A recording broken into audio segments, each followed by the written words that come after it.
Breaking news, breaking news, breaking news, breaking news.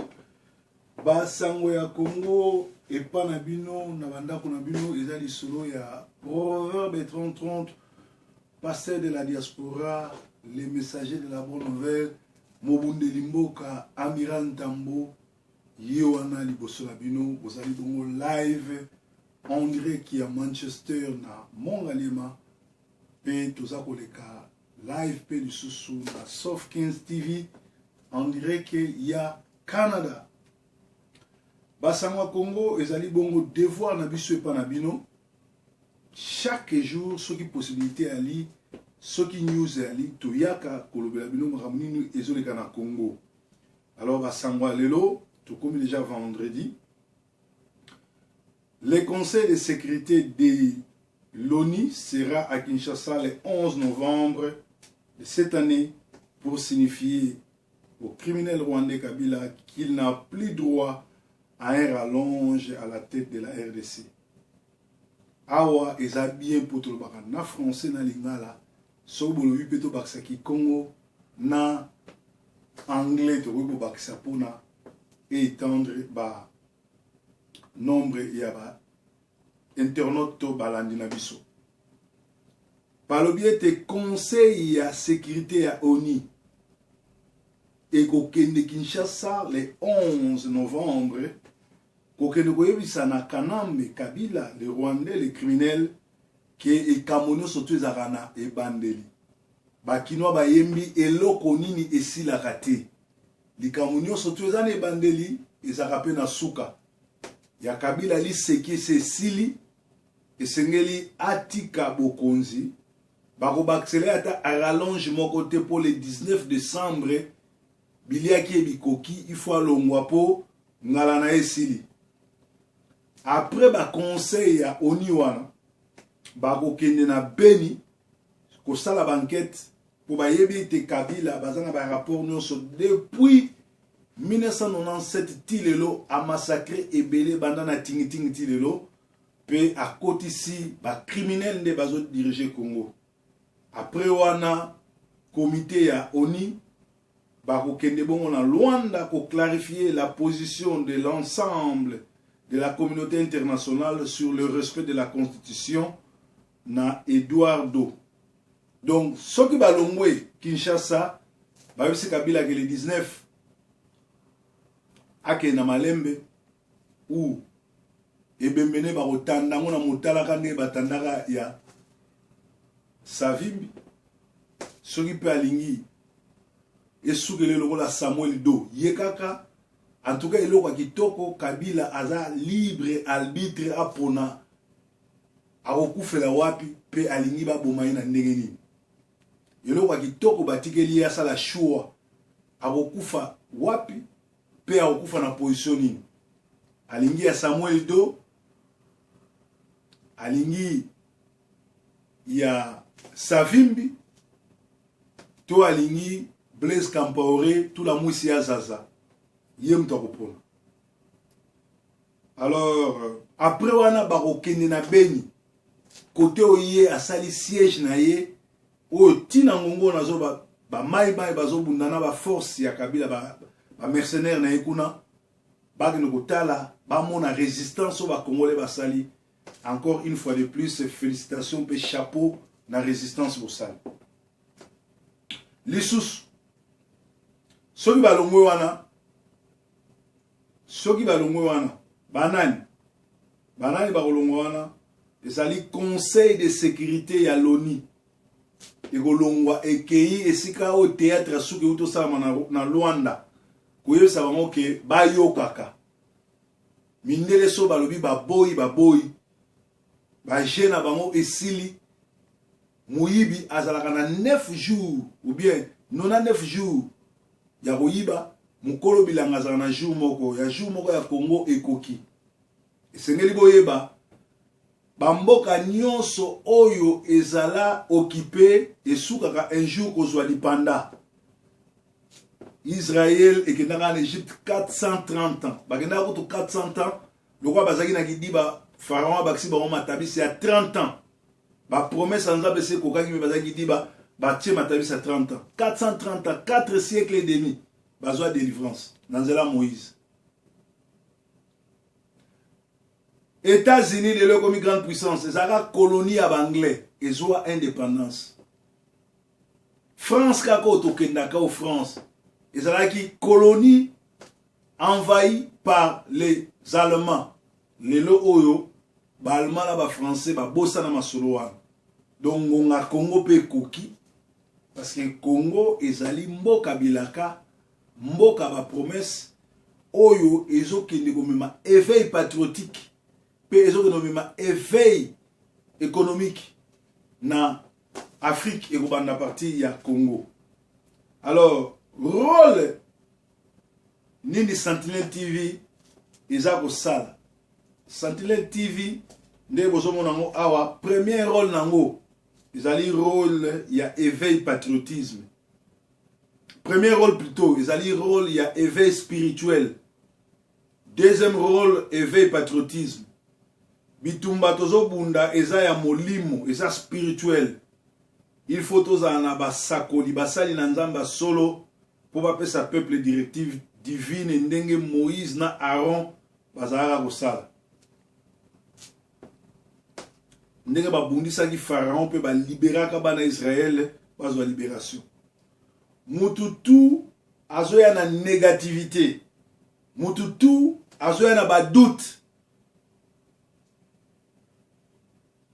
Bolandaka ete bozape. Moni awa soki Tshisekedi bi opposition esali malamu to kumisango. Soki esali mabe to ko critiquer. Ko critiquer et l'accepter que to manquer bango respect, ko critiquer et l'accepter que tozo finga bango, ko critiquer ezali tozo tindika ye ake tozo bokonzi. Tshisekedi so akomi président de la République, akomona nga mukolo moko tena kenana ndako na ye o président ngana tindika kiyo poko ma président komisanga ata gouverneur ya ville ya Kinshasa akomona ngati peut-être bakolukanga pona ba qualité nanga pona musala nanga pona salela mboka mais ngala okeno luka ete so ndenge moko le tozo tindika ngwanda atika ki grand-père raconte atika ba aventure asala réveil ou bien asala libération mboka soki ngwanda azui pouvoir oyo kosalamaka te mokolo moko te akomona nga epa na ye o vie ibu vie terminator ngai oyo na ye komisa ngai ata évêque général à Kinshasa jamais akomona nga te donc tozopesa bango makasi po basala mosala na bango papa Tshisekedi soki lelo bomoto ezongi na ki civisme ezongi c'est parce que biso bata diaspora to tia qui est pression azwa mukumba oya ki Nicodème mona délivrance à Congo ba mbongo etiama ki ebele ba masolo be via kendeki likolo moko to bendi likolo mususu azonga mbala moko asali tour retour azongi po to tia qui est pression donc to ça contre bangote. Alors mututu oyo akoloba mabe mututu oyo akoya ko distraire elakisi ke azali mutu misala mabe net mikolo oyo copine passagère moko ya rwandaise ya caméra azoleka na TV kofinga Tshisekedi kofinga bino boyoka ke pona nini pourquoi bolandaka ye bozape ye bozwa même temps répondre ete parce que misala na ese emonani soki accord wana bazaki le tout puissant Kodjo Ruberwa nati nani na Kabila na bazaki makasi pona nini baza bloqué pona nini bakomolela rassemblement signé parce que baza nulle part ezaki accord ya ba Rwandais ba Tutsi il y avait pas un Congolais do etali bisote bazo tourner na rond-point tozo la musabango tozo senga bango basale na mboka na bango tala siko mutu lokola vie ngwanda babebani na radio bendele po ba melie mbongo ya YouTube efutaka ya ba view via comment discuter tina niveau ba view vie ngwanda tant que ça que atika ki grand-père raconte atika ki journaliste ye azali mobundeli mboka ou akobunda ou avandi na ye ya nga comme journaliste siko bakomo wele la mbonga ba view ba milliers mawato marabo uteleka na Angola.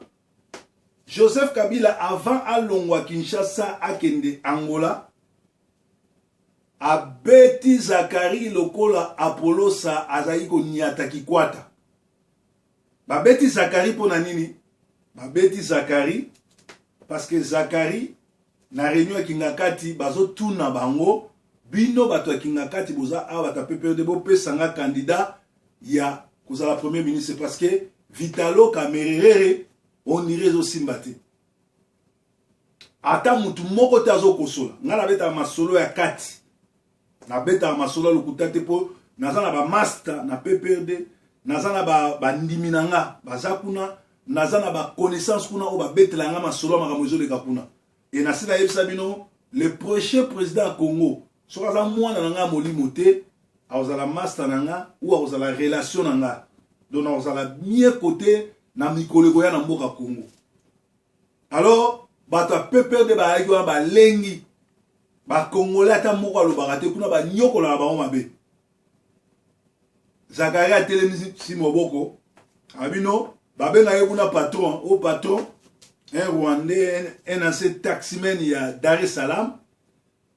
Zakaria telemi abino Ruberwa aroko ma premier ministre était pour batutu ba yika za Rwandais osimbate.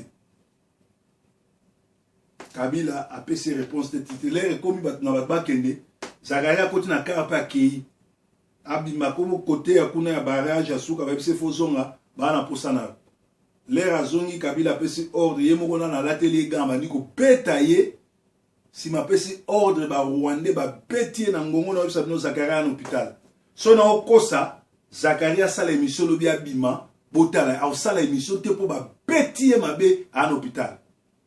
Kaka po alobai ke Robert wa koza la présidente premier ministre te.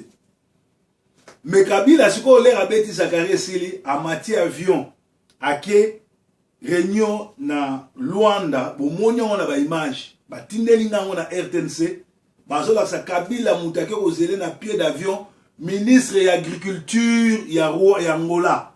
Même pas premier ministre ou bien président parlement, même pas président ya Sénat. Mais ministre et agriculture mutake ose la Kabila na pied d'avion ba image ya libo lukamonga ko sate a to ba vérité tala niveau ba kitisi Congo ya Mobutu, Congo ya Lumumba, Congo ya Kasavubu, président de la République ya Congo bien Zaïre azokita et c'est un ministre agriculture à ko que la Mobutu, c'est-à-dire Kabila aza vrai mbusu vrai bandaes, vrai démon, vrai zoba bazoba na niveau bateau yo so pesa bango mbongo bazo yiba na sima na yo ozo fonga porte le ba peso ata honneur o yo zo mérité ba humilier ye ba tindi ministre agriculture ageno yamba et puis ba vandisi na salon de présidentiel na été so masolo ba bete so masolo ba ngulu azo sala na kingakati na ba meme bazo tuneme a ozo pakata no sa nini. Il parle bien au type de bombe wana au type dynamite pour soit que bangulu nae na bataba nae na ba meme nae muta tu golia monter. Alors humilié na le salamate na mboka Congo. Humilié na le salamate. Kabila un criminel avant que le roi Luanda a bêti Zakari Bababa se moite nega Apollo sabeta kikwata. Azan hôpital so itemba sa la émission tout monaï. Et na voye sabino que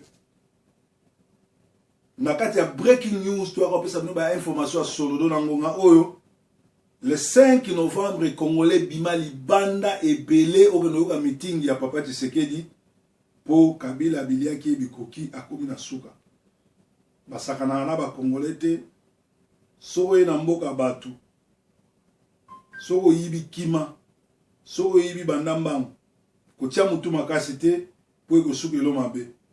Alors bino mo botala moko ya ba kolabo oyebi na komo ya Sampengo Mei oyebaki alembika na kingakati tale longi ndenge komi bapesi bicarbonate ya barwandais bino oyo bozo travailler na Kabila bino ba collabo bino ba congolais bokosuka lokola sampengo misusu bakokunda bino ndenge bakundi ba malumalu na ba oyo nyonso tu babakatumi mwake ngonga ngoyo bokende komitika na ba prison ube bobima Congo me boyeba ke awa tokoyamba bino te.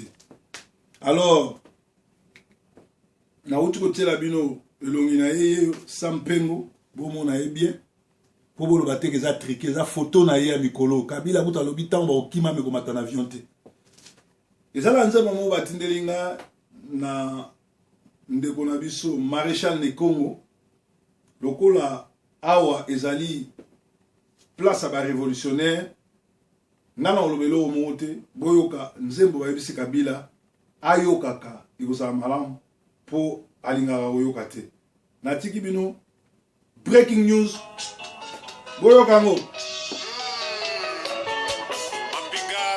breaking news.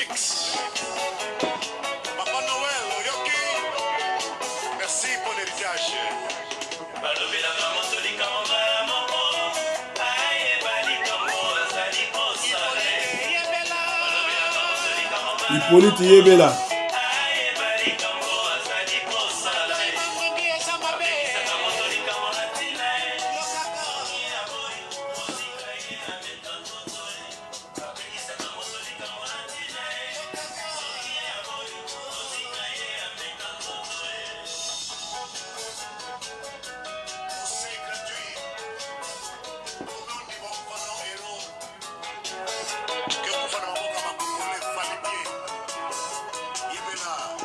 Kabila Yebela.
Kanambe Yebela Yokaka pe conseil. Breaking news!